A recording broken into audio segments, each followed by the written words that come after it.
Hello student, स्वागत है आपका हमारे यूट्यूब चैनल मैथ इंडियंस में। कक्षा 11 गणित में इस समय हम लोग 11वां चैप्टर पढ़ रहे हैं, शंकु परिच्छेद कोनिक सेक्शन। और भाई उसके अंतर्गत इस समय हम लोग जो शांको पढ़ने वाले हैं उसका नाम है दीर्घवृत्त, एलिप्स। और भाई उसका इंट्रोडक्शन आपको हम इस वीडियो में पढ़ाने वाले हैं। अभी तक हम लोग दो शांको पढ़ चुके हैं, वृत्त और परवलय। तो अभी आपको हम बताने वाले हैं कि भाई दीर्घवृत्त क्या होता है। ठीक है, तो सबसे पहले हम लोग भाई जानेंगे कि जो ये दीर्घवृत्त है इसका ना कॉन्सेप्ट क्या होता है। जैसे भाई बताया था परवलय का, वैसे ही दीर्घवृत्त का भाई कॉन्सेप्ट क्या होता है। भाई वृत्त की तरह ही होता है, बस थोड़ा लंबा लंबा आप उसे वृत्त मानकर चलो। इस प्रकार भाई होता क्या है कि दीर्घवृत्त में दो नाभियां होती हैं। एक ये नाभि होती है F1 और एक ये नाभि होती है F2।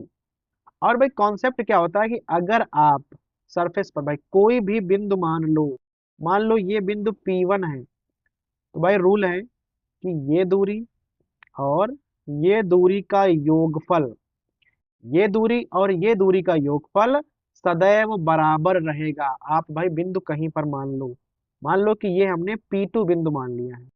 ठीक है, तो ये दूरी और ये दूरी, अगर आप कोई तीसरा बिंदु मान ले बिंदु यहाँ पर है, तो भाई ये दूरी और ये दूरी, दूरियों का जो योगफल है सदैव बराबर रहेगा। ठीक है, जब दूरियों का योगफल बराबर रहेगा तो जो आकृति ये बन रही है ना उसे हम लोग दीर्घवृत्त कहेंगे। यही कॉन्सेप्ट है इसका। अर्थात भाई अगर आप P1 से F1 की दूरी निकालें और भाई P1 से F2 की दूरी निकालें, दोनों को जोड़ दें तो भाई जो योगफल है वो P2 की F1 से दूरी और P2 की F2 से दूरी बराबर होगी। इसी प्रकार से P3 की F1 से दूरी और P3 की F2 से दूरी, इनका भी योगफल बराबर होगा। ऐसे आप यहाँ चाहें जितने भाई आप चाहो तो यहाँ पर P4 भी ले सकते हो। ठीक है, जितने चाहो आप बिंदु ले लो, ये दूरियों का योगफल सदैव समान ही रहेगा। ठीक है, अगर भाई योगफल समान है तो आप तुरंत समझ जाओ कि जो ये आकृति है ना ये दीर्घवृत्त कही जाएगी। ठीक है भाई, तो यहाँ पर तो समझ में आ गया होगा। और जो ये बिंदु है ना F1 और F2 जिनसे हम लोग दूरियां नाप रहे हैं, उन्हें हम लोग नाभि कहेंगे। तो भाई परवलय में एक नाभि थी और ये दीर्घवृत्त है, तो यहाँ पर क्या है कि भाई दो नाभियां होती हैं।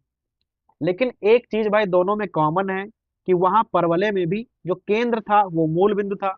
यहाँ पर भी आपको जो केंद्र है वो मूल बिंदु ही पढ़ाया जाएगा। ठीक है भाई, मूल बिंदु के अलावा वाले जो हैं वो आपको सिलेबस में नहीं पढ़ाए जाएंगे। इस प्रकार तो जो इसका केंद्र होगा एकदम बीच में, जो इसके भाई अगर हम इसको मिला दें ना, F1 और F2 को मिला दें और उसके बीच का अगर हम कोई बिंदु ले लें तो वो हो जाएगा O, दीर्घवृत्त का केंद्र, जो कि भाई 0,0 लिया जाता है।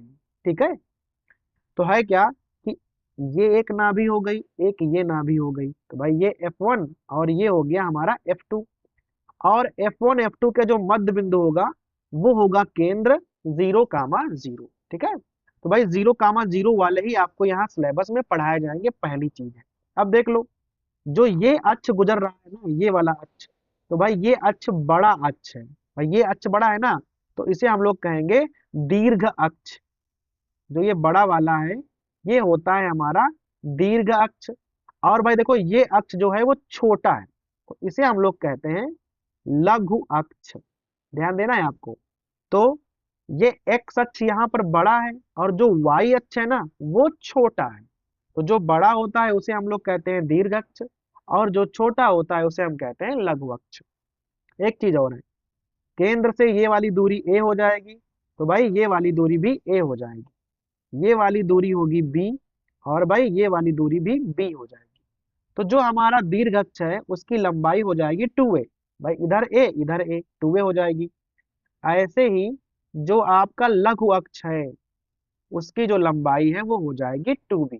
एक चीज और यहाँ पर, अगर ये 0,0 है और इधर की लंबाई है a, तो ये हो जाएगा -a,0। ऐसे ही ये वाला हो जाएगा a,0, ऊपर वाला हो जाएगा 0,b और भाई ये नीचे वाला 0 कामा माइनस बी। ये भाई चारों पॉइंट हमने निकाल दिए हैं जहां पर ये अक्षों को काटेगा। कौन? दीर्घवृत्त जहां पर अक्षों को काटेगा। तो भाई देख लो चारों पॉइंट हमने निकाल दिए हैं क्योंकि हमें ये वाली दूरियां ज्ञात है। ठीक है। और दूरियां भाई क्यों ज्ञात है? क्योंकि आपको दीर्घ अक्ष की लंबाई 2a मालूम है और लघु अक्ष की लंबाई आपको 2b ज्ञात है। अब भाई यहीं पर ना एक बात और ध्यान देने वाली है कि जो हमारा केंद्र है उससे जो नाभि की दूरी होती है उसे हम लोग सी कहते हैं, स्मॉल सी। भाई देखो ये स्मॉल ए है, ये स्मॉल बी है। फिर केंद्र से जो नाभियों के बीच की दूरी है ना वो तो बराबर बराबर होगी ना, तो ये दूरी हो जाएगी सी। तो अगर ये दूरी सी है तो जो ये वाली नाभि है ना वो हो जाएगी माइनस सी कामा जीरो। और जो ये वाली नाभि है ना ये हो जाएगी आपकी सी कामा जीरो। तो ये हो जाएंगे आपके नाभियों के निर्देशांक। और एक चीज है, अगर आपसे कह दे कि भाई नाभियों के बीच की दूरी कितनी होती है, तो देखो एक तरफ की दूरी है सी और दूसरे तरफ की दूरी है सी, तो कुल दूरी कितनी हो जाएगी? 2c हो जाएगी। तो दीर्घ अक्ष 2a, लघु अक्ष 2b और नाभियों के बीच की दूरी हो जाएगी 2c। तो ये तो एकदम हमने सामान्य सा चित्र बना दिया था जहां पर हमने आपको c, a और b बता दिए। अब आपको हम इन तीनों के बीच ना एक रिलेशन बनाकर दिखाएंगे कि भाई ए बी सी के बीच संबंध क्या होता है। तो भाई क्या करेंगे, उसके लिए एक हम नया फिगर बनाएंगे यहाँ पर इस प्रकार। बहुत ध्यान दीजिएगा।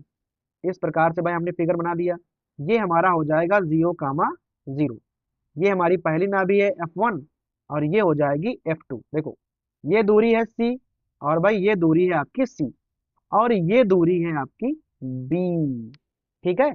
अगर ये कोई बिंदु आप मान लो, ये बिंदु मान लो Q है, ये F1 है, ये F2 है, तो दोनों इस प्रकार से भाई आप मिला दो, इस प्रकार से आप मिला दो।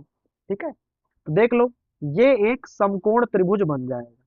तो ये दूरी C है और ये दूरी है B। तो जो ये कर्ण है ना ये क्या हो जाएगा? Under root B square plus सी स्क्वायर हो जाएगा। अगर ये इतना होगा तो भाई इधर वाला भी तो उतना ही हो जाएगा, under root B square plus सी स्क्वायर। ये क्यू F1 और क्यू F2 दोनों हमने भाई दूरियां निकाल दी हैं। अब देखो अगर Q बिंदु ना परिधि पर है तो भाई नियम क्या होगा कि Q F one plus Q F2 का जो मान है वो निश्चित होना चाहिए। ऐसा भाई हमने ऊपर दिखाया था। ठीक है। और ये निश्चित जो मान है ना पता है किसके बराबर होता है? ये निश्चित मान हमेशा दीर्घ अक्ष के बराबर होता है। किसी भी बिंदु से नाभियों के बीच की दूरी का योगफल, भाई Q से पहली नाभि की दूरी फिर Q से दूसरी नाभि की दूरी, दोनों दूरियां हमने जोड़ दी तो जो उसका योगफल होता है वो हमेशा 2a के बराबर होता है। अब यहाँ आप मान रख लो QF1 कितना है? Under root B square plus सी स्क्वायर।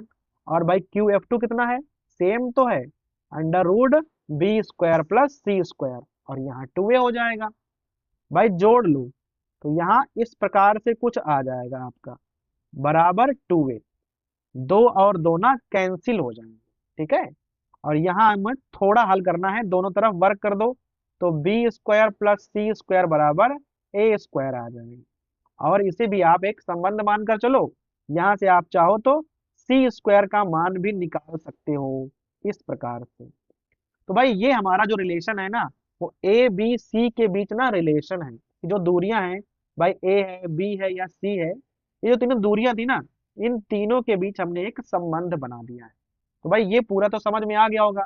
बस आपको ये वाली चीज याद रखनी है कि किसी भी बिंदु से जो कि परिधि पर होगा उससे नाभियों के बीच की दूरी का योगफल सदैव दीर्घ अक्ष के बराबर होगा। अभी यहीं पर ना आप एक चीज और देख लो, उसे हम लोग कहते हैं उत्केंद्रता। ठीक है। उत्केंद्रता कहते हैं ई। ठीक है। अभी ये ई क्या होता है? भाई जो ई है ना बहुत ध्यान देना, अगर ये आपका केंद्र है तो नाभि के बीच की दूरी है सी और केंद्र से यहां तक की दूरी है ए।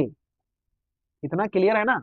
भाई केंद्र से नाभि के बीच की दूरी है सी और केंद्र से जो हमारा आधा दीर्घ अक्ष है वो कितना है ए। इन दोनों के जो अनुपात है उसे हम लोग कहते हैं उत्केंद्रता। तो भाई परिभाषा में क्या आता है कि केंद्र से जो हमारा लघु अक्ष हो गया, सॉरी जो हमारा दीर्घ अक्ष है उसकी आधी दूरी जो है, ठीक है, और नाभि के बीच की दूरी की जो अनुपात है उसे हम लोग उत्केंद्रता कहते हैं। और भाई सूत्र हमारा होता है ई बराबर सी अपॉन ए। इस प्रकार से भाई देखो ये वाली दूरी सी है, ये वाली दूरी है ए, दोनों का जो अनुपात होता है ना वो अनुपात होता है ई। एक चीज यहाँ पर और है, देखो सी का मान छोटा होगा और ए का मान है बड़ा, तो ऊपर वाली संख्या छोटी है, नीचे वाली संख्या है बड़ी, अर्थात ई का मान जो है वो एक से सदैव छोटा होगा, पहली बात। तो जो दीर्घवृत्त है उसकी जो उत्केंद्रता होती है उसका मान हमेशा एक से छोटा होगा, ठीक है। यहां से थोड़ा हल करके आप c बराबर ए भी निकाल सकते हो। अब c क्या है, c है केंद्र से नाभियों के बीच की दूरी। भाई दोनों तरफ दूरी c होती है तो उसे आप c भी बोल सकते हो, और अगर आपको उत्केंद्रता मालूम है तो उसे आप ए भी बोल सकते हो। तो केंद्र से नाभियों के बीच की दूरी क्या आ गई हमारी, ए ई, जिसे हम लोग पहले सी बोलते थे। तो उत्केंद्रता क्या हो गई, सी और ए के बीच जो अनुपात है उसे हम लोग कहेंगे उत्केंद्रता। और चूंकि सी छोटा होता है ए बड़ा होता है तो यहाँ पर जो भी आंसर आएगा हमेशा एक से छोटा ही आएगा। तो भाई कभी कभी ये भी पूछता है ना ई का मान जो है एक से छोटा क्यों होता है दीर्घवृत्त में, तो यहाँ पर आप बता सकते हो कि भाई ई का मान एक से छोटा क्यों होता है। तो तीनों के बीच संबंध मालूम हो गया और भाई उत्केंद्रता भी आपको मालूम पड़ गई है। अब भाई आपको हम बताने जा रहे हैं कि दीर्घवृत्त का ना समीकरण क्या होता है। उसके लिए क्या करेंगे, एक हम नया फिगर बना लेंगे इस प्रकार से। ये हमारा केंद्र हो गया 0,0, ये हमारे पास ना दो नाभियां हो गई, ये हो जाएगा -c,0, और भाई ये वाली होती है c,0। इस प्रकार से भाई नाभियां हमें मालूम हो गई।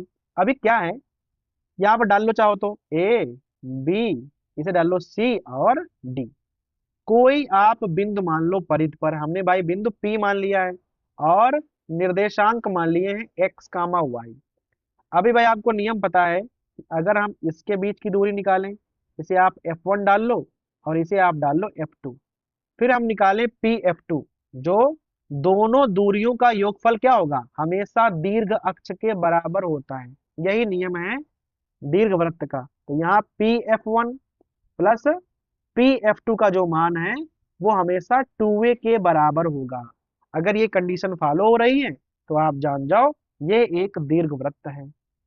तो आप P और F1, P और F2 के बीच की दूरी निकाल सकते हो क्योंकि आपको सबके निर्देशांक मालूम है। तो भाई निकालो, पहले PF1 यहाँ निकालो, तो भाई यहाँ हो जाएगा x प्लस सी का होल स्क्वायर और प्लस हो जाएगा वाई स्क्वायर।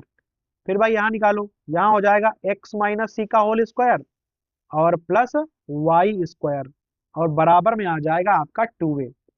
किसी एक को उधर ले जाओ, चाहे इसको, जिसका आपका भाई मन करे, और जो इधर बचा है उसे वैसे ही आप उतार लो।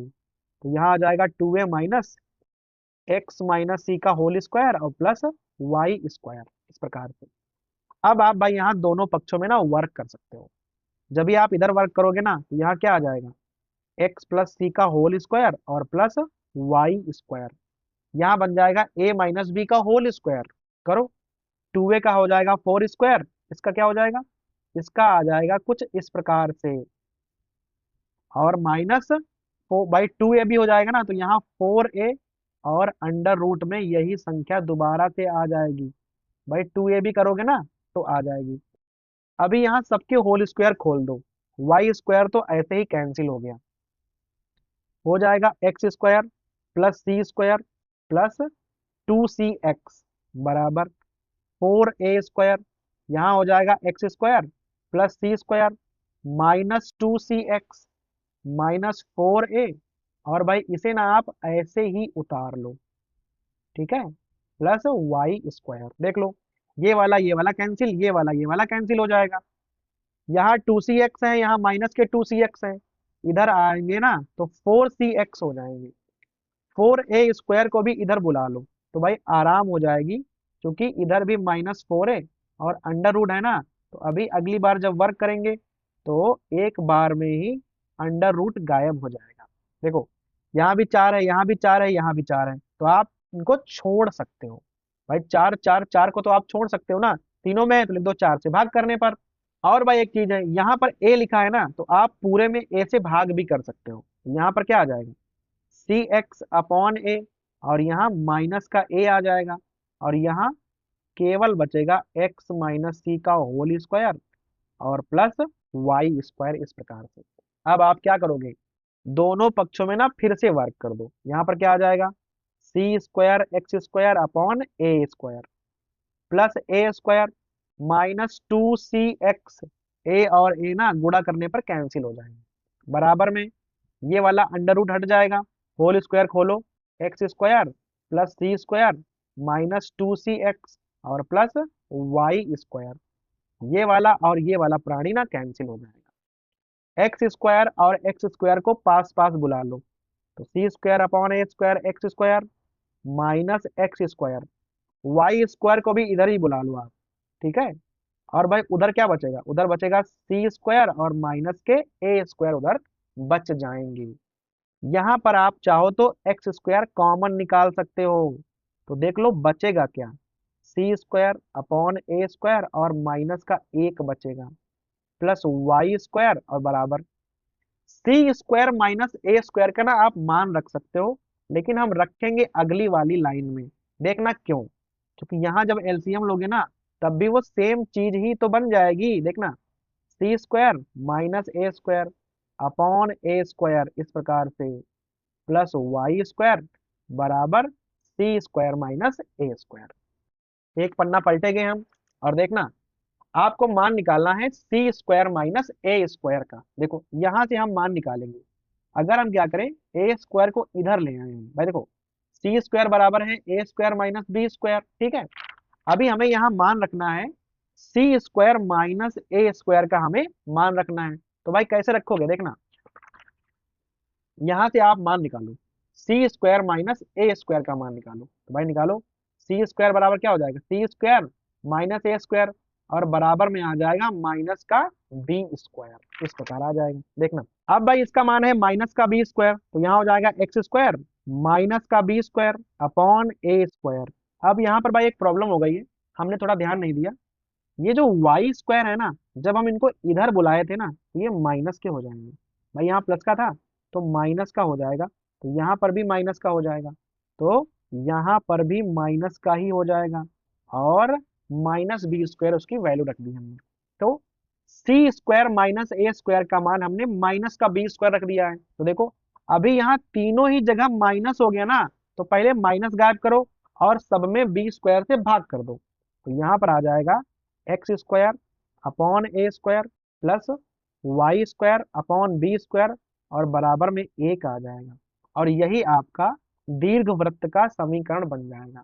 तो भाई गड़बड़ कहाँ पर हुई थी, बाकी तो पूरा सही चल रहा था ना, समझ में भी आ गया होगा आपके, लेकिन ये जो प्लस के वाई स्क्वायर थे ना, इनको जब हम इधर लाए थे तो हमने भाई गलती से यहाँ प्लस चिन्ह लगा दिया था, जबकि प्लस का लाया हो ना तो यहाँ माइनस का चिन्ह लगेगा, तो हमने पूरा माइनस किया, यहाँ माइनस किया, यहाँ पर भाई तीनों ही लोग माइनस के हो गए थे, तो हमने माइनस ही गायब कर दिया, बी स्क्वायर से भाग किया और लो आपका भाई समीकरण तैयार है। तो x square upon a square plus y square upon b square equal to 1, ये आपका हो जाएगा दीर्घ वृत्त का समीकरण। यहाँ पर भाई एक सवाल और उठता है, जो हमारी ए है वो दीर्घ अक्ष है और जो बी है वो लघु अक्ष है। ऐसा कब होता है, जब भाई आपने दीर्घ वृत्त को एक्स अक्ष पर बनाया है। इसका आप उल्टा भी तो कर सकते हो, जरूरी नहीं है कि भाई ऐसे ही आप बनाओ, इसको आप इस प्रकार से लंबा लंबा भी तो बना सकते हो, वाई अक्ष पर देखो ऐसे भी तो आप बना सकते हो, इस प्रकार देख लो, लो ऐसे भी तो बन सकता है, 0, 0 लो ऐसे भी बन गया हमारा। तो भाई इस प्रकार से भी आप बना सकते हो कि ये नाभियां हैं, अभी जो नाभियां हैं वो कहाँ पर चली गई, वो चली गई हमारी वाई अक्ष पर चली गई, तो ये 0, C हो जाएगा, 0, -C हो जाएगा, इस प्रकार से हो जाएगा भाई, ठीक है। ये ए है, ये ए है, ये हमारा बी है, ये हमारा बी है। अभी होगा क्या ना कि ये जो हमारी टू बी है वो दीर्घ अक्ष हो जाएगी और ये वाला हो जाएगा लघु अक्ष। तो उससे केवल फर्क क्या पड़ेगा कि बाकी सूत्र तो सेम रहेगा, बस यहाँ जो ए और बी है हमारी वो आपस में बदल जाएंगी और बाकी सब कुछ वैसे ही रहेगा। तो अगर एक्स अक्ष पर लंबा लंबा बना है तो ये वाला सूत्र लगाओगे, अगर वाई अक्ष पर लंबा लंबा बना है तो हम लोग ये वाला सूत्र लगाएंगे। ठीक है भाई, समझ में आ रहा है? तो ये जो सूत्र हमने निकाला है ना भाई, थोड़ा बड़ा हो गया लेकिन ज्यादा कठिन नहीं है, आराम से ही आप इसे कर सकते हो। तो ये दोनों ही सूत्र भाई आपको याद करने हैं। इसके अलावा एक चीज बस और बची है, नाभिलंब जीवा, जो कि भाई हम लोग परवलय में निकाले थे, सेम यहाँ पर भी आएगी। तो भाई नाभिलंब जीवा की लंबाई क्या होती है? तो क्या करेंगे, इसके लिए एक बार हम फिगर और बनाएंगे। लो हमने देखो बना दिया, ध्यान से देखिएगा, ये बन गया हमारा फिगर। ये है 0, 0, ये हमारी पहली नाभि है F1 और ये भाई दूसरी नाभि हो गई इस प्रकार से। अब भाई आप सोचोगे कि इसमें नाभिलंब कहाँ है? नाभिलंब हमेशा नाभि से होकर जाता है इस प्रकार से। तो हमें ये जो रेखा है रेखाखंड, इसकी लंबाई ज्ञात करनी होती है।